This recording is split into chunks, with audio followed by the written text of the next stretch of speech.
নমস্কার, বং নেতাজি চ্যানেলে সবাইকে আমি আমন্ত্রণ জানাই। আজকের টপিক যে স্ত্রী মিথ্যে মামলা করেছে। বারবার করে বলছি, মিথ্যে মামলা করেছে। কার নামে? স্বামীর নামে, শ্বশুরবাড়ির লোকদের নামে। তো এই মামলাটা সে কেন করেছে?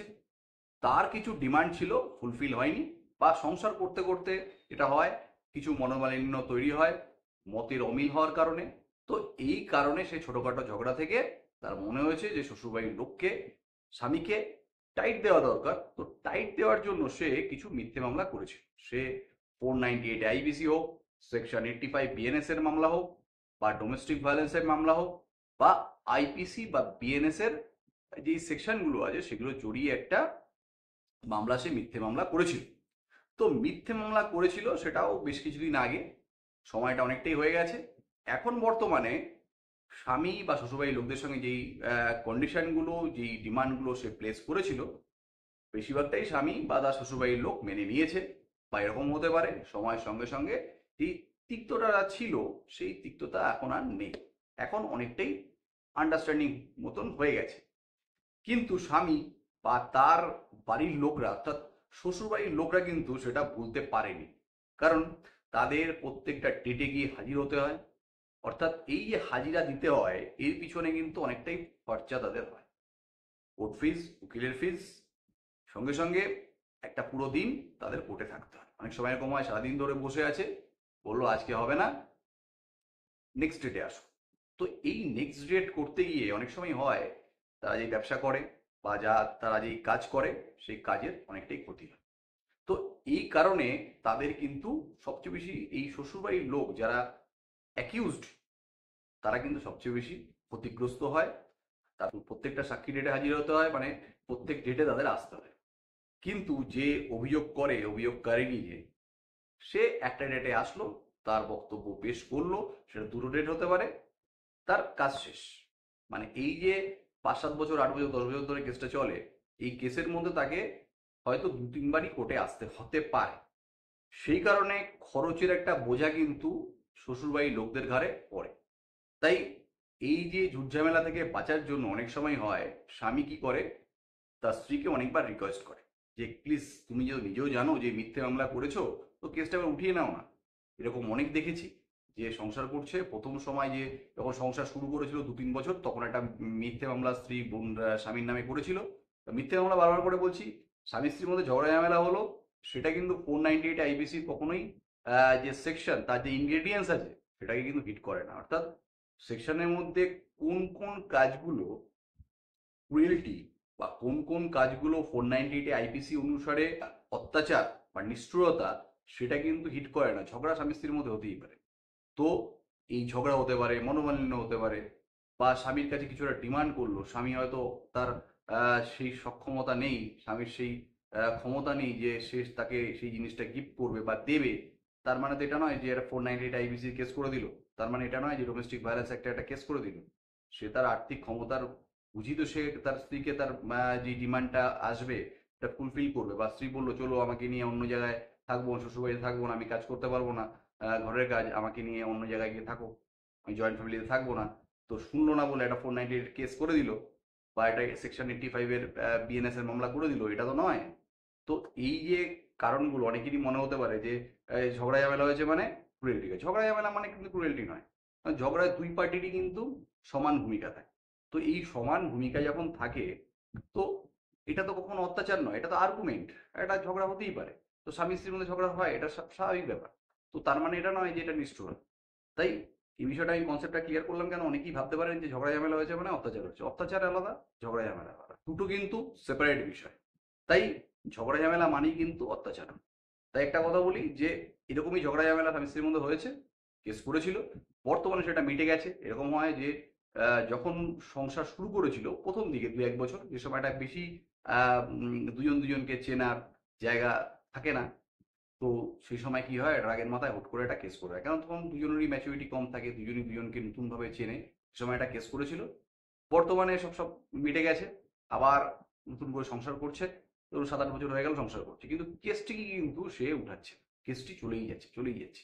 এটা কিন্তু হয়। বা অনেক সময় শ্বশুরবাড়িতে ছেড়ে সে বাপের বাড়িতে বসে আছে, কেসটিকে কন্টিনিউ করে যাচ্ছে। এখন সেই সব রাগ, টাইট দেওয়ার ইচ্ছা এগুলো কিচ্ছু আর নেই, কিন্তু কেসটাকে সে আর কোনোভাবেই মিটমাট করার জায়গায় যাচ্ছে না। কেন যাচ্ছে না? কারণ তার তো কোনো অসুবিধা হচ্ছে না, সে তো বাড়িতে বসে আছে। সে তো বাড়িতে বসে বসে টিভি সিরিয়াল দেখছে, ঘুরছে ফিরছে, অনেক সময় হয় অন্য সম্পর্কে জড়িয়ে পড়ে, অনেক সময় লিভিং সম্পর্কে থাকছে অন্য কারোর সঙ্গে। তো সে তার মতো আছে। কিন্তু আপনি কিন্তু কোর্টে গিয়ে আপনাকে হাজিরা দিতে হচ্ছে। একদিকে কোর্টের সময়টা পুরো দিনটা আপনাকে ছুটি নিয়ে হোক, কাজ থেকে অফ করে হোক আপনাকে যেতে হচ্ছে। আর সঙ্গে সঙ্গে একটা খরচেরও ব্যাপার আছে, সেটা পুরোটাই আপনাকে কিন্তু ওঠাতে হচ্ছে। অনেক সময় হয় মেনটেন্যান্সের বোঝাও আপনাকে টানতে হচ্ছে। তো এইসব কারণ থেকে আপনি মনে ভাবছেন যে মুক্তি দরকার। তো মুক্তি কিভাবে পাবো?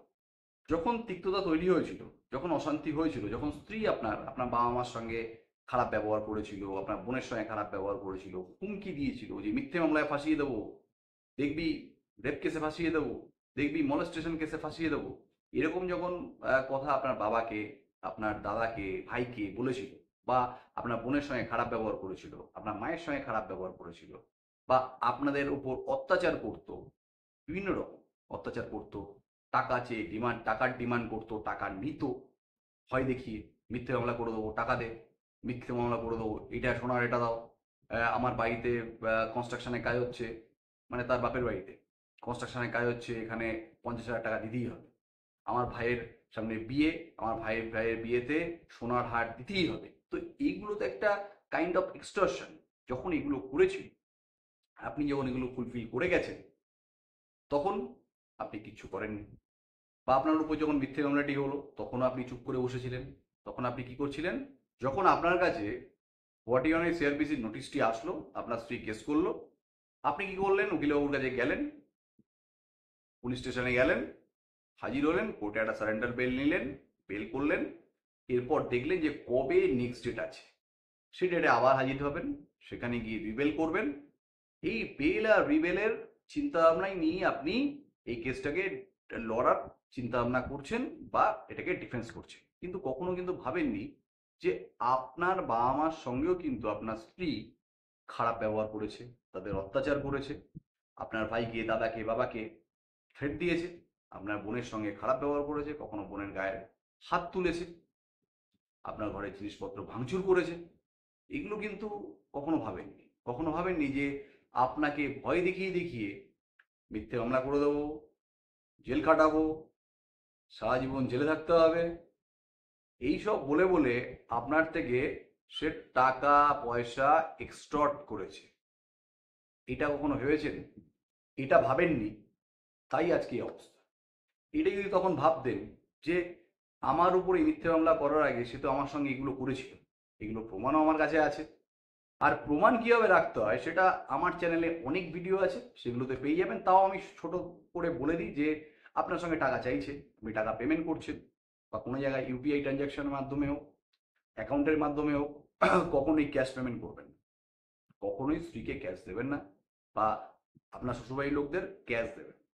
সবসময় কি করবেন? ইউপিআই ট্রানজ্যাকশন করবেন, চেকের মাধ্যমে পেমেন্ট করবেন, মানে একটা যাতে প্রমাণ থাকে। আপনার স্ত্রী আপনাকে গালিগালাজ করেছে, স্ক্রিনশট আছে, আপনার হোয়াটসঅ্যাপের মাধ্যমেও, এসএমএস এর মাধ্যমেও টাকা ডিমান্ড করেছে, থ্রেট দিয়েছে, ফোন করেছে, ফোনের কল রেকর্ডিং আছে। এই সব প্রমাণগুলো দিয়ে কিন্তু আপনি এইটা প্রমাণ করতে পারবেন যে আপনার উপর একটা চাপ দিয়েছে, ভয় দেখিয়েছে, তাই আপনি এই ইউপিআই ট্রানজ্যাকশন করেছেন। দেখুন, একটার সঙ্গে একটার কিন্তু মিল আছে। আপনাকে থ্রেট দিয়েছে, সে হোয়াটসঅ্যাপে হোক, এসএমএস এর মাধ্যমে হোক, ফোন করে হোক, তার জন্য আপনি এই যে থ্রেটটা দিল, এই যে ভয়টা দেখালো জেল খাটাবো, এই যে ভয়টা দেখালো যে তোর বাড়ির লোককে সারা জীবন জেলের ঘানি পিষতে হবে, তোর মা বাবাকে জেল কাটতে হবে, এই যে কথাগুলো বলেছে, তাই আপনি সেই ভয়ে 50,000 টাকা অমুকের অ্যাকাউন্টে আপনি ট্রান্সফার করেছেন। এটা কি হলো? এক্সটর্শনের নাম। করতেই পারতেন আপনি স্ত্রীর নামে, করেননি। আপনার বাবা মার উপর অত্যাচার করেছিল, গালিগালাজ করেছিল, তার ভিডিও আছে, অডিও রেকর্ডিং আছে। তো এগুলো দিয়েও কিন্তু আপনি প্রমাণ করতে পারতেন যে আপনার মা বাবার উপর অত্যাচার হয়েছিল। আর আপনার বাবা মা যদি সিনিয়র সিটিজেন হয়, তাহলে সিনিয়র সিটিজেন একটা মামলা করতে পারতেন। ধরুন আপনার বাবা মা সিনিয়র সিটিজেন নয়, তাহলেও তো অনেক সেকশন আছে। যে অত্যাচার আপনার বাবা মার উপর স্ত্রী করেছিল, সেই অত্যাচারের উপর ভিত্তি করে অনেক আইপিসি বা বিএনএসএস সেকশনে আপনারা মামলা করতে পারতেন। আপনার বাবা মা চাইলে করতে পারতো। আপনার বোনের উপর অত্যাচার করেছিল, বোনের গায়ে হাত তুলেছিল, বোন বা আপনার বাবা মা যাদের যাদের উপর গায়ে হাত তুলেছিল, অত্যাচার করেছিল, ধাক্কা মেরেছিল, চুলে মুঠি টেনেছিল, বা মারার জন্য উদ্যত হয়েছিল, তারা ইচ্ছা হলে কি করতে পারতো? ইনজুরি রিপোর্ট করতে পারতো।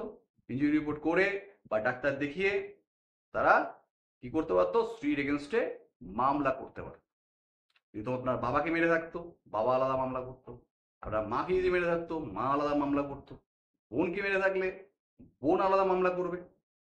প্রত্যেকটা মানুষ যদি আলাদা আলাদা মামলা করতেন, আপনার ভাইকে বা আপনার দাদাকে থ্রেট করেছে বা বাবাকে থ্রেট করেছে, মিথ্যে রেপ কেসে ফাঁসিয়ে দেবো, তারাও ইচ্ছা করলে এই যে থ্রেটনিং আছে তার যদি প্রমাণ থেকে থাকে, বাড়িতে যদি ধরুন একটা স্পাইডেন ক্যামেরা আপনারা লাগিয়েছেন, তাতে আপনাদের ফুটেজ আছে, অডিও ভিডিও রেকর্ডিং আছে, বা কেউ কখনো ভিডিও করছেন মোবাইলে, এই ইনসিডেন্টটা যেমন হচ্ছে, ঝগড়া হচ্ছে, আপনার স্ত্রী যেমন এরকমভাবে থ্রেট মারছে, দেখো রেপ কেসে ফাঁসিয়ে দেবো, এমন ভাবে মামলা করবো না যে সারা জীবন জেলের চাক্কি পিসিং অ্যান্ড পিসিং করতে হবে। যদি এরকম মামলা যদি থ্রেট করে থাকে আপনার স্ত্রী ঝগড়া সময়, তারা যদি ভিডিও থাকে, বা ঘরে যদি বুদ্ধি করে আগে থেকেই স্পাই হিডেন ক্যামেরা ইনস্টল করে রাখে, সেটাতেও তো এসে যাবে। এছাড়া বাড়িতে যদি সিসিটিভি ক্যামেরা থেকে থাকে যে এরকম একটা ইনসিডেন্ট হচ্ছে, তার ফুটেজ আপনার কাছে আছে, সেগুলো দিয়েও তো আপনি মামলা করতে পারতেন। বা ধরুন না, এই থ্রেটনিংগুলো যখন চলছিল, আপনার স্ত্রী যখন করতো দিনের পর দিন, তখন আপনার পাশে বাড়ির লোক শুনেছে, বা আপনাদের বাড়িতে যেই মহিলাটি কাজ করে তার সামনে ঘটনাটা ঘটেছে। তো এইগুলো দিয়েও কিন্তু আপনি প্রমাণ করতে পারতেন বা মামলা করতে পারতেন আপনার স্ত্রীর এগেনস্ট। এগুলো তো আপনি করেননি।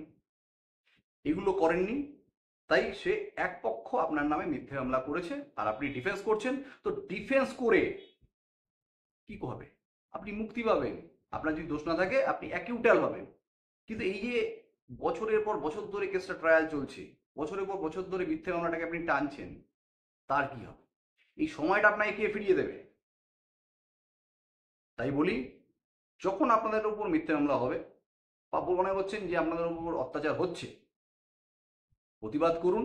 সেই প্রতিবাদটা শুধু মুখে নয়, মারামারি করে নয়, আইনিভাবে প্রতিরোধ করুন, প্রতিবাদ করুন। এই প্রতিরোধ আর প্রতিবাদ আপনাকে বলছিলেন না মিটমাট, মিটমাটের পথ দেখান। কারণ যখন দেখবেন আপনাদের উপর অত্যাচার হয়েছে, আপনারা মামলা করেছেন, আর ও আপনার নামে মিথ্যে মামলা করেছে, আপনার বাবা মার নামে মিথ্যে মামলা করেছে, মানে আপনার স্ত্রী, যখন তাকেও গিয়ে বেল নিতে হবে, কোর্টে চক্কর কাটতে হবে, তাকেও যখন রিবেল নিতে হবে, খরচা তারও হবে, কোর্টে গিয়ে তাকেও বসে থাকতে হবে, আবার নেক্সট ডেট, নেক্সট ডেট, তখন হয়তো সেও ভাববে যে এবার হয়তো আলোচনা করার সময় হয়েছে, এবার হয়তো নিজেদের মধ্যে আলোচনা করে বিষয়টা মিটিয়ে নিলে হয়ে যায়।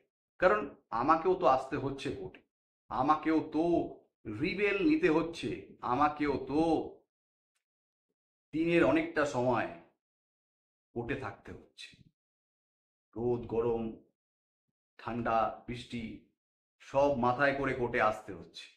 তখন হয়তো আপনার স্ত্রী আপনার কষ্টটা না বুঝলেও নিজের কষ্টটা বুঝতে পেরে বলতে পারে, আসো সখা মিটিয়ে নি।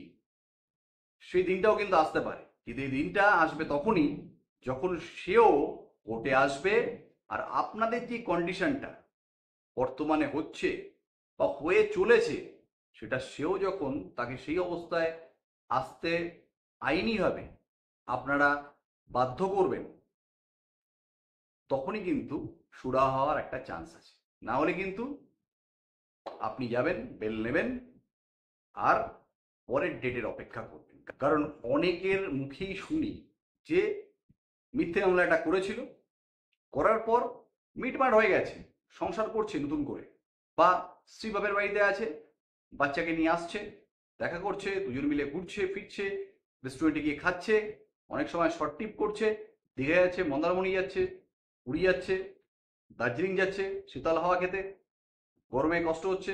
তো এইসব হওয়ার পরেও মিথ্যে মামলাটি কিন্তু সে উঠিয়ে নিচ্ছে না। সে বলছে ভবিষ্যতের কথা মাথায় রেখে এটা করে রেখেছি।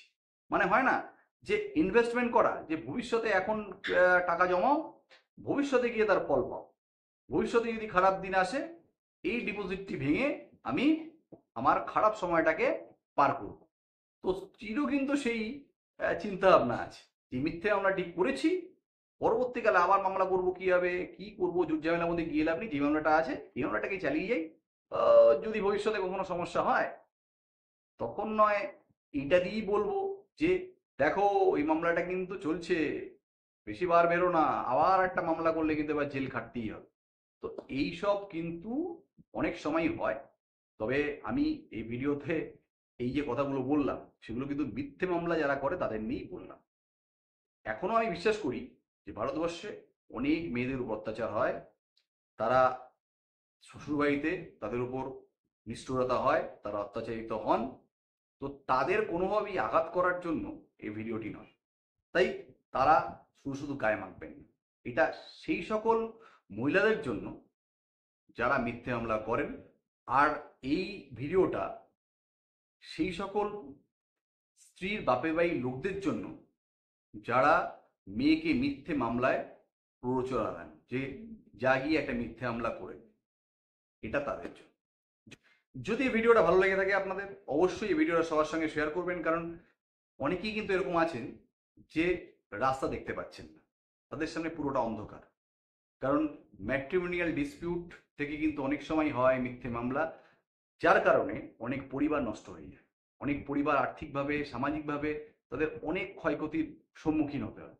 সেই সকল মানুষদের রাস্তা দেখানোর জন্যই কিন্তু এই ভিডিওটা। তাই এই ভিডিওটাকে যতটা পারবেন শেয়ার করবেন, আপনার বন্ধু বান্ধব, কলিগস, আপনার চেনা জানা পরিসরের মধ্যে একজনও যদি এই ভিডিওটা দেখে তার হেল্প হয়, তাহলেই কিন্তু এই ভিডিওটা বানানোটা আমার সার্থক।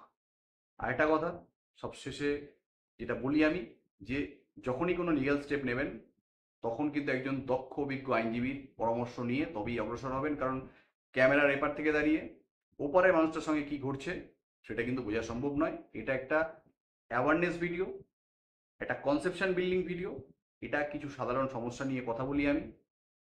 আপনার ওপারে কি হচ্ছে সেটা আপনিই ভালো বুঝবেন, বা আপনার সঙ্গে যখন ব্যক্তিগতভাবে কেউ কথা বলবেন কোনো দক্ষ অভিজ্ঞ আইনজীবী, তখন সেটাকে সে সেই কেস ওয়াইজ সে সেটার পরামর্শ দেবেন। ভালো থাকবেন, আজকে আসছি, নমস্কার।